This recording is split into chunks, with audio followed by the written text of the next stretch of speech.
Welcome to Shovelware Diggers.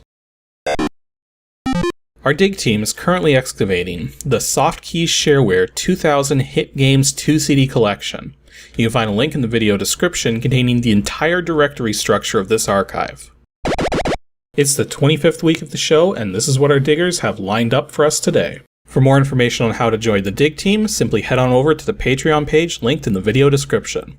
Now without further ado, let's begin. First up, Brendan of RetroSwim has dug up WINGAMES /GG/Stellar.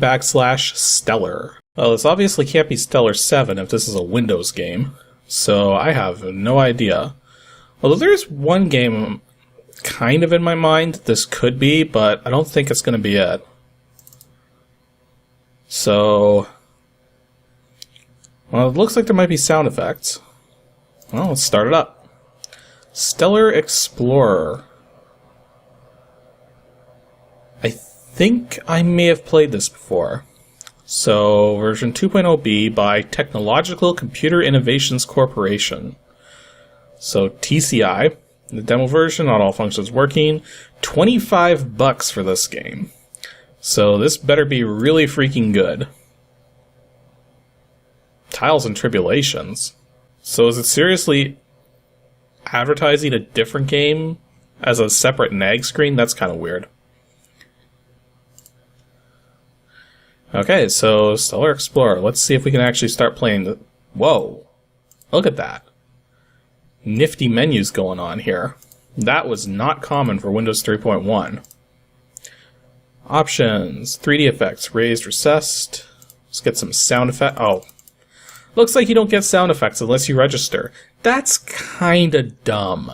Like, I mean, what if your sound effects were terrible and people didn't want the game because of that? Or what if they wanted like a better idea of what it was going to sound like? Not including sound effects as a feature for a demonstration version? That's... no. Okay, we've got another one of these games. Yeah, it's another one of those Trek type games. Well, I've never played this one before, so I guess it'd be worth a look here. So this is a galaxy map. Long-range scan shows that there's aliens in these sectors. Short-range scan, there's where we are. Set direction for warp, that direction? And then I just hit... Seriously? You can only move up to 4 spaces at a time. Brilliant. Okay, I'll probably have to do it from the long-range scan. There we go. And then this way. Oh, but I'm under attack. At least the shields went up automatically. So, phasers. Are you freaking kidding me? You can't attack enemies unless you register the game. What about photons? Okay, the photon torpedoes work. So you don't get the phasers, but you do get the photon torpedoes. That makes, like, no sense. So how do I actually restore my stats? Do I just go near the planet, maybe? No? And of course the computer doesn't work either. But, you know, it's not showing star counts, so I'm imagining maybe I just have to go find a sector that has a 1 in the 2nd digit spot. But then it's not remembering... That's probably another thing with the registered version, is the registered version probably actually remembers your progress on the long-range scan. Oh no, wait. It's just a different map. This game is a comedy of design ridiculousness. Why would you separate the entirety of everything from just the immediate surroundings when there's literally no benefit to having these separate, other than to annoy the player? Plus, I think if you warp, yeah, if you move without doing the long-range scan, it doesn't show up on the galaxy maps. You have to go here, and go back here, and then you can see everything again. This is incredibly dumb. Wait a minute, engines need repair. Engines need repair? Okay, let me warp that time. This game is weird. So can I be repaired yet? No? Do I actually have to crash into the base? Will that repair me? Okay, that works. Okay, I think I'm done with this game. This is one of the worst... I'm sorry, this is one of the worst Trek-type games I've played. The interface works, but there are so many really poor design choices, just in terms of how this game is functioning, and what's locked off and what isn't for registration versus not registered. And let's face it, locking out sound effects, basic gameplay mechanics, you just don't do that. Anywho, I'm done with this. There's my game over. I get particleized or whatever. Okay. That's it. Stellar Explorer, don't recommend it. Next up, Sean E. has dug up DOSGAMES / Arcade2 / JUMPMAN. Okay, I'm pretty sure I know what this is. Yeah, it's exactly what I thought it was. It is JUMPMAN Lives. Well, at least it will be when it finally... Yeah, there it goes. Apogee Software presents by Dave Sharpless. Shamusoft Designs? I didn't know his company was called that. But yeah, JUMPMAN Lives is basically a clone of Jumpman, which was a game on a completely different system. What are the keys? Desired left key. Oh, you just push them in. Okay. So, one player. Let's start. Use save game? No. Player 1. So yeah, this is literally just a clone of Jumpman.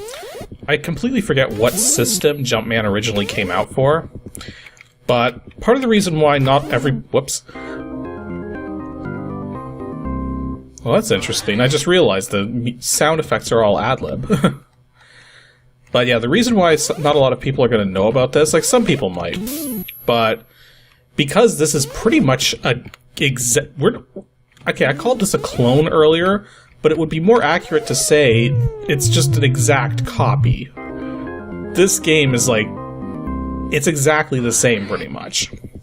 So, because of that, as you might imagine, lawsuits were launched and Apogee had to pull the game, and yeah.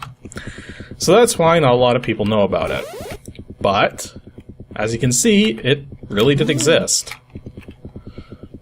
We're about to beat this first level here.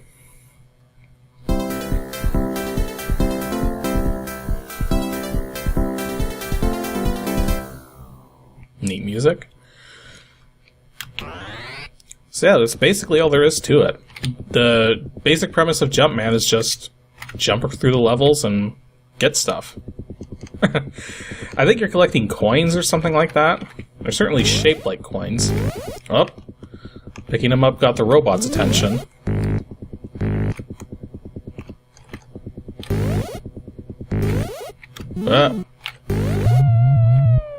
Oh, seriously, those too high a jump? I think a part of the reason for the name as well is because anyone familiar with the original Mario Brothers knows that Mario used to just be called Jumpman. So, I think if you just have to look at the levels here, and they really do look reminiscent of, like, the early Mario Brothers game in arcade. Or not Mario Brothers, what am I thinking of? Donkey Kong, right, sorry. Donkey Kong was when Mario was still known as Jumpman. Oh, it's actually a different end level ditty there. Why do I get the feeling this is going to be a lot harder level than it looks? Easiest level ever. But yeah, clearly inspired by the original Donkey Kong. Just going by the look of the graphics and the name of the character. Like, the character's even wearing a red shirt for crying out loud. Okay, so if you lose all your lives, the whole planet explodes? Makes perfect sense. So that's Jumpman Lives, an old Apogee platformer that had to be pulled because of its clear and blatant copyright issues. as a game, it's not that bad, but, well,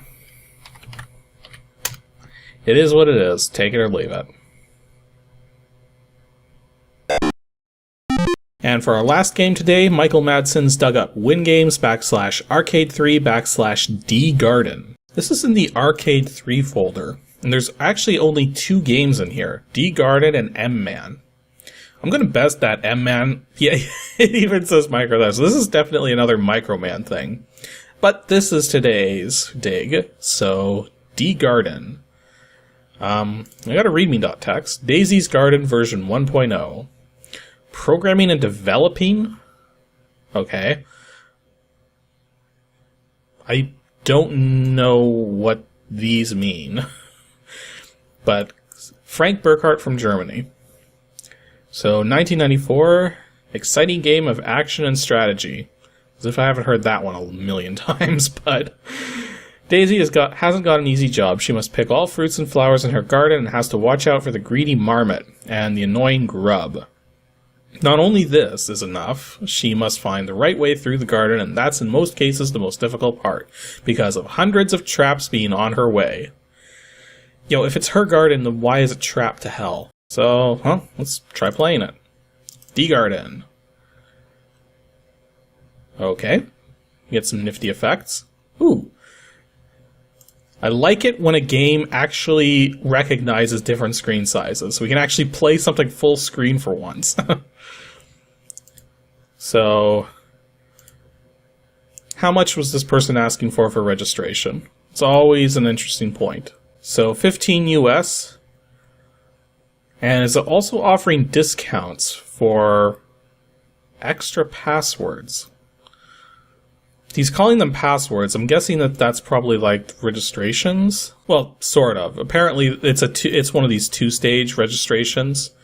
So you go into the registration here, and it's generated a serial number based probably off of your Windows version and such.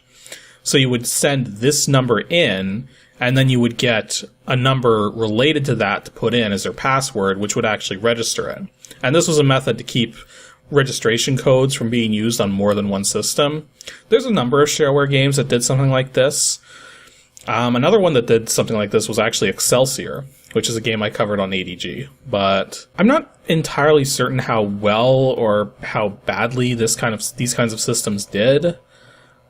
But I haven't encountered them often, so they're definitely not that common. Well, it looks like there might be sound effects. So, start.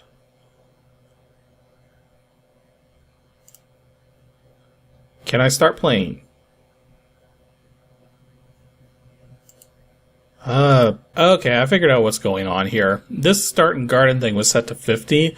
This is actually the starting level, and remember it's only the first 15 that are accessible in the shareware version, so this I have to bring down to 1. Now this should work. Start. There we go. Finally.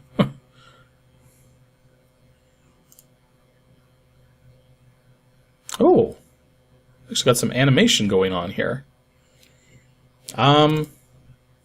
Okay, so the game can handle being in a bigger screen, but it was clearly still designed for the smaller space. Oh well, what do you expect?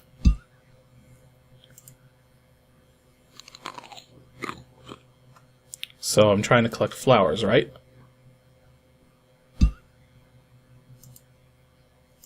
So I can't jump.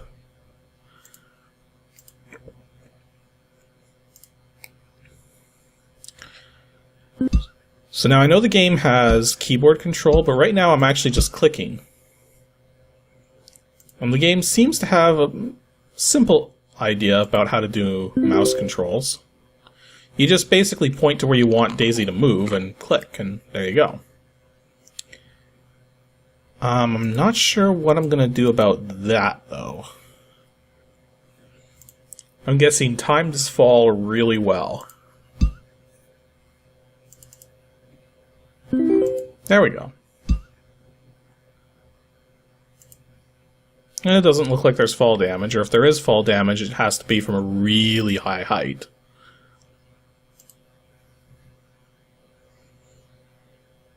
There's a little bit of intelligence about how to get around. We got baby noises for clearing the levels. Okay. Oh, now hang on. How are you supposed to get this flower? I think I better look at the help here. Okay, so I can dig holes as well. Oh boy. We got some Lode Runner physics going in here. So the holes are filling back in. It's probably going to kill Daisy. Oh well. Wait, is the flower wilting? Or is that just a part of an animation? So, baby crying noises if you die. Why isn't the right mouse button working anymore? What? What? There's secret floors that you can walk through? But I still can't click on any of these. Okay, so let's try getting that tulip last. Although we'll get the apples anyways. There we go. So it looks like the ladders can also be in places that you wouldn't expect them to be. Like, I mean, that ladder appeared after opening the exit. This one right here. So... Oh! I thought he would, like, stick there in, like, Lode Runner games, but no, he actually goes right through. Doesn't look like he's gonna get to climb out of there. Oh, when it kills him, he respawns. So it's a little different from Lode Runner in that sense. Okay, so now that I have a better idea of what I'm doing, this isn't quite so bad. Okay, so final verdict. The game's not terrible. It does take a bit of getting used to. It's kind of like a simpler Lode Runner. But... oh, that was a mistake. Yeah, the sound effects are... they're unusual. I wouldn't call them bad, I wouldn't call them great. Controls work. And there's nothing too wrong with this game. So for anyone who likes Lode Runner type games, this isn't that bad of one.